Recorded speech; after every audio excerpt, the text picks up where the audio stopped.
Jams Production. Ce son est dédié au mouvement des élèves étudiants Haalpulaar du Sénégal.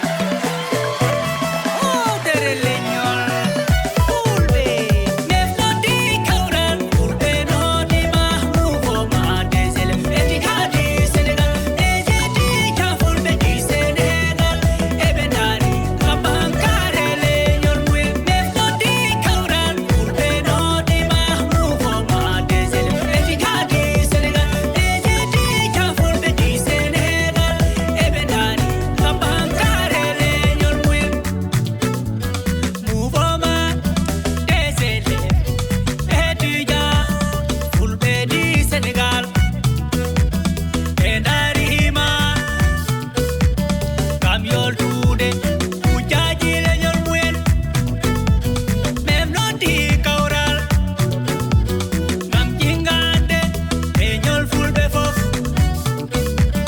Yo Allah Jinganon Komi Pullo Demgal Ham ko Pular No ala séparation et Haalpulaar Meflodi Kauran Fulbe no dima mouvement des élèves étudiants du Sénégal. Les étudiants Fulbe du Sénégal, Ebenari, Kabankare Leñol Moué. Meflodi Kauran Fulbe no dima mouvement des élèves étudiants du Sénégal. Les étudiants Fulbe du Sénégal, Ebenari, Kabankare Leñol Moué. Ref Haaldi Hawri Enden nini kala ɗo pullo woni e nder leydi meɗen fulɓe jolo fulɓe waalo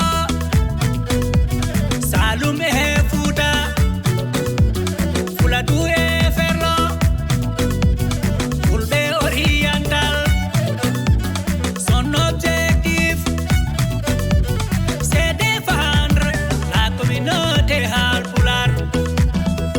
Et vive Mef, vive Leñol Fulbe Ngol. Meflodi Kauran Fulbe no dima mouvement des élèves étudiants du Sénégal. Les étudiants Fulbe du Sénégal, Ebenari, Kabankare Leñol Moué. Meflodi Kauran Fulbe no dima mouvement des élèves étudiants du Sénégal. Les étudiants Fulbe du Sénégal, Ebenari, Kabankare Leñol Moué. Date de création le 23 6e mois 2005.